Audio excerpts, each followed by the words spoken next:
Variety variety book marks ആണല്ലോ ഇന്ന് എവിടെ നോക്കിയിട്ടുണ്ടെങ്കിലും. എന്നാ പിന്നെ നമുക്കൊരു വെറൈറ്റി ബുക്ക് മാർക്സ് ഒന്ന് ഉണ്ടാക്കി നോക്കിയാലോ? അതും ഒരു പേപ്പർ മാത്രം ഉണ്ടെങ്കിൽ നമുക്ക് സംഭവം സെറ്റ് ആക്കാം കേട്ടോ. ഞാനൊക്കെ പഠിച്ചിരുന്ന സമയത്ത് എൻ്റെ കയ്യിലൊരു ബുക്ക് മാർക്സ് ഉണ്ടായിരുന്നു. അന്ന് അതും കാണിച്ച് ഒരുപാട് ഷോ കാണിച്ചിട്ടൊക്കെ ഉണ്ട്. അന്ന് ഇതുപോലൊക്കെ ബുക്ക് മാർക്സ് ഉണ്ടാക്കാൻ അറിയായിരുന്നെങ്കിൽ ദിവസം ദിവസം വെറൈറ്റി വെറൈറ്റി കൊണ്ടുപോയിട്ട് ഫ്രണ്ട്സിന് മുമ്പിലൊക്കെ ഷോ കാണിക്കായിരുന്നു. പറഞ്ഞിട്ടെന്താ, ഇപ്പോഴല്ലേ ഇതൊക്കെ കണ്ടേ. അപ്പൊ നമുക്ക് കാര്യത്തിലോട്ട് വരാം. ഇതുപോലൊരു പിക്ചർ ട്രേസ് ചെയ്തെടുക്കാം. ഞാൻ ജസ്റ്റ് ഒരു പെൻസിൽ വെച്ചിട്ട് ഇങ്ങനെ വരച്ചെടുത്തിട്ടുണ്ട്. വേറൊന്നുമല്ല, എനിക്ക് വല്ലാണ്ട് വരയ്ക്കാനുള്ള കഴിവില്ല എന്ന് തന്നെയാണ്. അപ്പൊ നിങ്ങളും എന്നെ പോലെ വരയ്ക്കാൻ അറിയാത്തവരാണെങ്കിൽ ജസ്റ്റ് ഒന്ന് ഫോണിൽ ട്രേസിംഗ് ആപ്പ് എടുത്തിട്ട് ഈ ഒരു ഫോട്ടോ ഇതുപോലെ അങ്ങോട്ട് ട്രേസ് ചെയ്തെടുക്കുക. അത്രേ ഉള്ളൂ. പിന്നെ നിങ്ങൾ ഇഷ്ടത്തിനകത്ത് കളർ ചെയ്തെടുക്കുക. അതിനുശേഷം ഞാൻ ഇതിൽ കട്ട് ചെയ്യുന്നത് കാണിച്ചിട്ടില്ല, എന്നാലും ഇതിന്റെ ഒരു ഇത് കണ്ടാൽ നിങ്ങൾക്ക് അറിയാലോ അതെങ്ങനെ കട്ട് ചെയ്തിട്ടുണ്ടാവുക. അപ്പോൾ അതുപോലെ കട്ട് ചെയ്തെടുക്കുക. അപ്പൊ അത്രേ ഉള്ളൂ.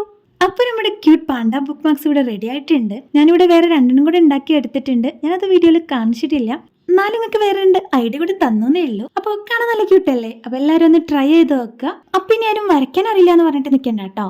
അപ്പൊ മറ്റൊരു വീഡിയോ ആയിട്ട് കാണാം. ബൈ.